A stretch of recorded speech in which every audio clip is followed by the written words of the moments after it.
Makikipag-partner COMELEC sa malalaking tech company para sa pinalakas na kampanya laban sa fake news sa gitna po ng paghahanda sa eleksyon 2025. At isa sa tinitingnan ang pagpapa-deactivate ng mga social media account na nagpapakalat ng maling impormasyon. Saksi, si Sandra Aguinaldo. Sa Hong Kong, mismong mga OFW overseas Filipino workers ang magsisilbing volunteer ambassadors o tagahikayat ng kapwa OFW na magrehistro at bumoto sa eleksyon 2025.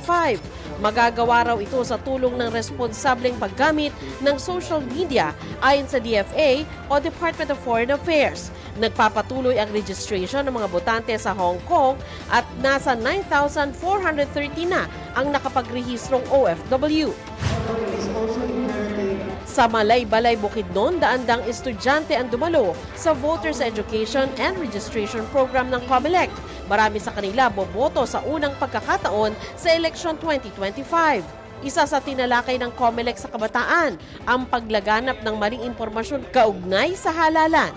Sabi ni Commissioner Nelson Celis, sa April nakatakdang maglunsad ang COMELEC ng mas pinalakas na kampanya laban sa anyay fake news. Makakatuwang daw nila ang malalaking technology companies sa mundo. Nangako naman sa atin ang mga technology companies like Microsoft, yung Meta, Facebook, yung TikTok, yung Google, yung Snap na nakasalamuhan natin at sila ay buong suporta na gagabayan ang ating Commission on Elections sa darating na 2025. Pwede raw nila ipa-deactivate ang mga social media account na nagpapakalat ng maling impormasyon.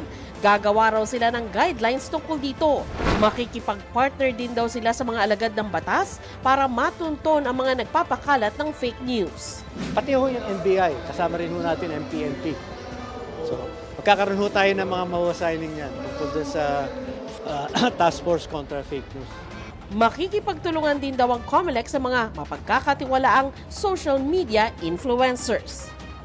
Mula sa Bukidnon para sa GMA Integrated News, Sandra Aguinaldo ang inyong saksi.